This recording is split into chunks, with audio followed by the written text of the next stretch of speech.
आज मैं बात करूंगी कि जब आप तुर्की पहुंच जाते हैं, यहाँ पर कौन से काम जरूरी होते हैं और ये जिन कामों के बारे में बात करूंगी इनमें से आप कोई भी काम अवॉइड नहीं कर सकते हैं। तो आपको ये तमाम काम लाजमी करने होते हैं। तो मैं कुछ टिप्स आपके साथ शेयर कर दूंगी कि जो आप इस्तेमाल करते हुए ये काम अच्छे तरीके से कर सकते हैं। Fourth step is also very important. अगर आपने तुर्की में अपनी स्टडीज पूरी करनी है, साल 2 साल रहना है, इसके बगैर आप नहीं रह सकते।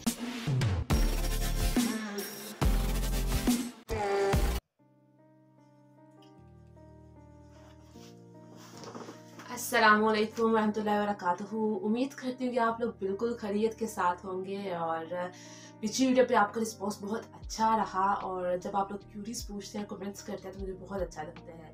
तो पिछली वीडियो में मैंने इसी बारे में बात की थी कि जब मुझे एडमिशन मिला, मैं वहाँ से लेकर तुर्की की मैं किस तरह पहुँची, मेरी फर्स्ट फ्लाइट के दौरान क्या गलतियाँ की और मेरी फर्स्ट फ्लाइट किस तरह रही। आप वो वीडियो जाकर देख सकते हैं, मैं लिंक डिस्क्रिप्शन में दे दूँगी।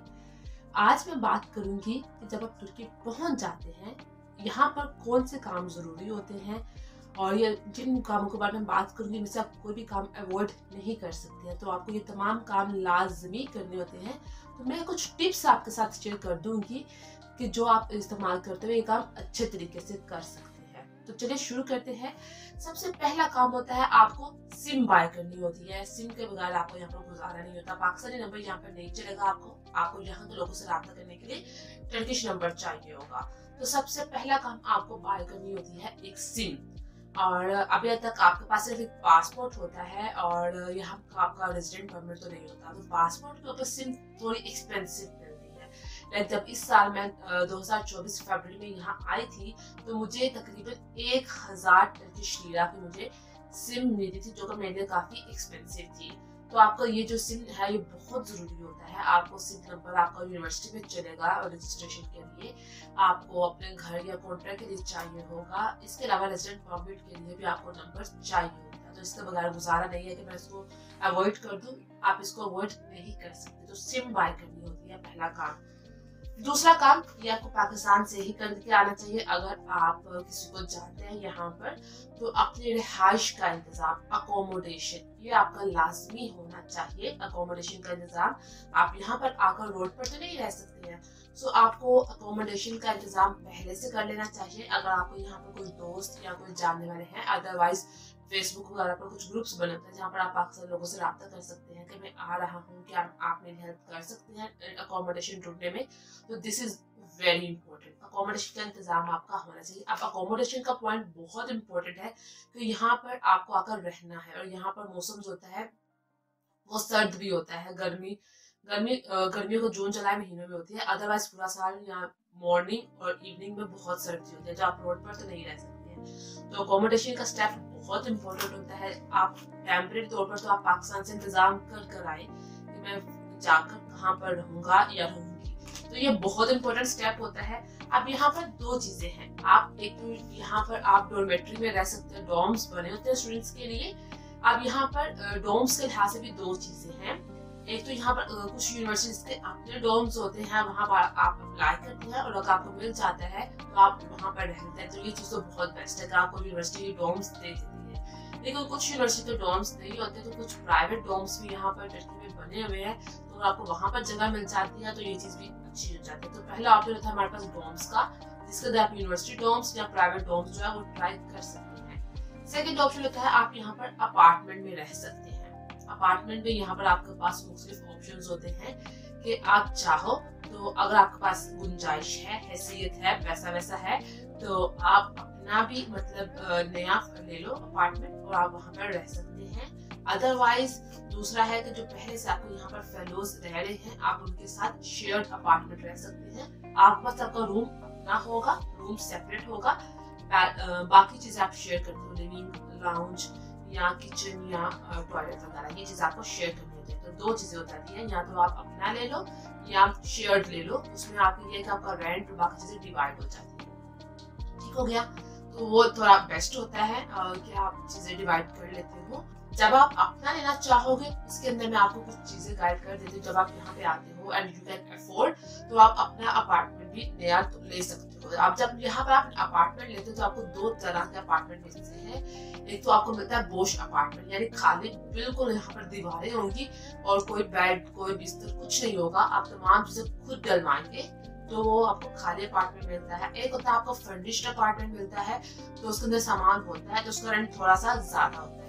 अगर आप न्यू अपार्टमेंट लेते हो तो आपको 3 चीजें देनी होती हैं। सबसे पहले आप एडवांस देते हो, फर्निश्ड अपार्टमेंट का 1 या 2 एडवांस जाते हैं और बोश का शायद 1 जाता है। सेकेंड, आपको डिपॉजिट भी देना होता है। जाहिर है आप मालिक मकान के अगर अप्लायंसेस यूज कर रहे हैं, फर्निश्ड है, तो आपको डिपॉजिट भी देना होता है। और थर्ड, आपको रेंट देना होता है। तो जब आप न्यू अपार्टमेंट रेंट आउट करते हो तो वो थोड़ा सा इनिशियली एक्सपेंसिव हो जाता है, लेकिन इतना अगर आप सुकून चाहते हो या अफोर्ड कर सकते हो तो you should buy your own, buy not you should rent it your own, तो आप अपना भी ले सकते हैं। तो ये तो हो गया अपार्टमेंट का इंतजाम। हाँ, दूसरा चीज, आप बेशक अपना अपार्टमेंट लेते हैं या अपने दोस्तों के साथ, अपने फ्रेंड्स के साथ शेयर घर पे रहते हैं, तो आपको एक कॉन्ट्रैक्ट लाजमी चाहिए होता है, जिसको यहाँ पर आप ताहुतनामा भी बोल सकते हैं। ये कॉन्ट्रैक्ट आपका अपने रजिस्ट्रेशन के लिए लाजमी चाहिए होता है, तो ये कॉन्ट्रैक्ट आपने केयरफुली करना है। अगर आप किसी के साथ शेयर अपार्टमेंट पे भी जा रहे हैं तो आपको उन्हें पूछना होगा कि क्या मुझे यहाँ पर जो है कॉन्ट्रैक्ट मिलेगा, क्योंकि कुछ जगहों पर कॉन्ट्रैक्ट अगर आपको नहीं मिलता है तो आपको मुश्किल होगी। तो ये चीज आपको लाजमी करनी होगी कि क्या मुझे यहाँ पर रहने के कॉन्ट्रैक्ट मिल जाएगा, ठीक हो क्या। और अगर आप नया ले रहे तो आपको ऑब्वियसली कॉन्ट्रैक्ट लेना होगा। तो ये चीज होती है कि आप कॉन्ट्रैक्ट जो है that is most important thing, चाहे आप अपना ले चाहे आप किसी के साथ शेयर अपार्टमेंट में जाए। तो ये तो पॉइंट हो गया अकोमोडेशन का। थर्ड के ऊपर आपको जो है वो यूनिवर्सिटी रजिस्ट्रेशन करानी होती है। जब आप यहाँ पर आते हो, आपने सिम बाय कर ली, आप कहीं जगह पे रह रहे हो, थर्ड आपको अपनी स्टडीज शुरू करनी होगी। स्टडीज शुरू करने के लिए आपको अपनी यूनिवर्सिटी जाना होगा और वहाँ पर आप उनको जाकर अपने डॉक्यूमेंट्स देते हो और आपका जो भी फाइनेंस की चीजें हैं उनको क्लियर करते हो। तो आप उन्हें बोलते हैं कि अब मैं रजिस्ट्रेशन करना चाहता हूँ। विदाउट रजिस्ट्रेशन आप क्लास में जाकर नहीं बैठ सकते हैं, तो आपको अपनी रजिस्ट्रेशन करनी होगी। एंड देन जब आपको यूनिवर्सिटी रजिस्ट्रेशन हो जाती है, देन आप क्लासेस में बैठ सकते हो। तो थर्ड स्टेप होता है आपको यूनिवर्सिटी में रजिस्ट्रेशन करनी होती है। आपको यूनिवर्सिटी में रजिस्ट्रेशन होगी। आप fourth step is also very important. अगर आपने टर्की में अपनी स्टडीज पूरी करनी है, 1-2 साल रहना है, इसके बगैर आप नहीं रह सकते। एंड ये स्टेप है आपके पास, आपको रेजिडेंट परमिट अप्लाई करना होगा, क्योंकि जब आप पाकिस्तान से टर्की का वीजा लेकर यहाँ पर आते हैं, आपको जस्ट 3 मंथ्स का वीजा मिलता है। वंस आपका 3 मंथ्स का वीजा एक्सपायर हो जाए तो आप यहाँ पर नहीं रह सकते। उससे पहले आपको अपना रेजिडेंट परमिट अप्लाई करना होता है और आपका वो अप्रूव भी होना चाहिए, वरना आपको यहाँ से वापस जाना होगा। तो आपको रेजिडेंट परमिट आपको 3 मंथ्स के अंदर अंदर ही अप्लाई करना होता है। जब आप यहाँ पर आए तो पहले महीने में ही आपको अप्लाई कर देना चाहिए, वरना आप सेकंड या थर्ड महीने में अप्लाई कर सकते हैं, लेकिन ये वो फिर प्रोसेस होने में भी टाइम लगता है। तो एज सुन एज पॉसिबल आप अप्लाई कर सके तो वो चीज आपके लिए जरूरी हो जाती है। अब इन्होंने आसानी कर दी है कि पहले तो स्टूडेंट्स को इमिग्रेशन ऑफिस जाकर खुद अपनी फाइल देनी होती थी, डॉक्यूमेंट्स प्रिपेयर करके। अब जो है स्टूडेंट्स का जो रेजिडेंट परमिट है वो यूनिवर्सिटीज अप्लाई करते हैं। तो सिंपली आप एक फाइल लो, उसमें अपने डॉक्यूमेंट्स रखो, आप यूनिवर्सिटी में वो फाइल दे देते हैं और आपको यूनिवर्सिटीज ही आपके आगे जो है ना वो फाइल पास कर देती हैं, एज अ मीडिएटर रोल अदा करती हैं। और फिर आपका जब रेजिडेंट परमिट अप्रूव होता है तो आपके सबसे पहले आपको इनकी इमिग्रेशन वेबसाइट पे जाना होगा और वहां पर जाकर आपको एक एप्लीकेशन फिल करनी होगी कि ये मेरा नाम है, मेरे पासपोर्ट डिटेल्स है और मैं रेजिडेंट परमिट अप्लाई करना चाहता हूँ। वो एप्लीकेशन फॉर्म जब आप फिल करते हैं उसको प्रिंट आउट करेंगे और इसकी फी होती है। स्टूडेंट की फिलहाल जो फी चल रही है वो है 565 टर्किश लीरा। इसको आप ऑनलाइन भी पे कर सकते हैं और टैक्स ऑफिस जाकर भी पे कर सकते हैं। तो आप वंस आप एप्लीकेशन फॉर्म फिल करके प्रिंट आउट ले लेते हैं और साथ में आपको कुछ और डॉक्यूमेंट्स भी प्रिपेयर करने होते हैं। अब यहाँ पर रेजिडेंट परमिट के लिए आपको कुछ डॉक्यूमेंट्स प्रिपेयर करने होते हैं, जिसके अंदर सबसे पहले आपका एडमिशन लेटर जाता है, जो कोई यूनिवर्सिटी ने आपको दिया था कि ये हमारा स्टूडेंट है, एडमिशन लेटर। देन आपका पासपोर्ट का फर्स्ट पेज की कॉपी जाएगी, वीजा पेज की कॉपी जाएगी, पासपोर्ट कॉपी होगी। थर्ड पे आपको चाहिए होता है स्टूडेंट लेटर। जब आप यूनिवर्सिटी में रजिस्ट्रेशन करते हैं तो आपको ओरेंजे बेलगसी यानी कि एक स्टूडेंट लेटर देते हैं, तो ये चाहिए होता है। देन आपको इंश्योरेंस चाहिए होती है, आपको इंश्योरेंस बाय करनी होगी कि मैं इंश्योरेंस लाजमी होती है, इंश्योरेंस बाय करनी होगी। देन आपको फोटोग्राफ्स भी खिंचवानी होगी, 4 बायोमेट्रिक फोटोग्राफ्स चाहिए होती हैं और इसके अलावा जो आपका हाउस कॉन्ट्रैक्ट होता है, ताहूतनामा, ये चाहिए होता है। आप ये तमाम डॉक्यूमेंट्स प्रिपेयर करते हैं और इसको अपने यहाँ पर पिंक फाइल होती है उसके अंदर रखते हैं और यूनिवर्सिटी में सबमिट करा देते हैं और यूनिवर्सिटी आपको डॉक्यूमेंट्स आगे भेज देती है। और जब आपका अप्रूव होता है तो आपके घर को प्रिंट आउट होकर आ जाता है। आगे आपका रेजिडेंट परमिट अप्लाई होगा, इंशाल्लाह अप्रूव होकर आपके घर पर भी आ जाएगा। Let's talk about fourth step. आपको यहाँ पर बैंक अकाउंट भी खुलवाना होता है। यहाँ पर मोस्टली चीजें, आप होटल्स में जाओ, आप शॉपिंग करो, कुछ भी करो, तो मोस्टली यहाँ पर कार्ड चल रहा होता है। कैश भी है मगर मोस्टली ये लोग कार्ड प्रेफर करते हैं। तो आपको कार्ड होना लाजमी होता है। तो जब आप यहाँ पर आ जाते हैं तो आप अपना अकाउंट भी ओपन कर सकते हैं।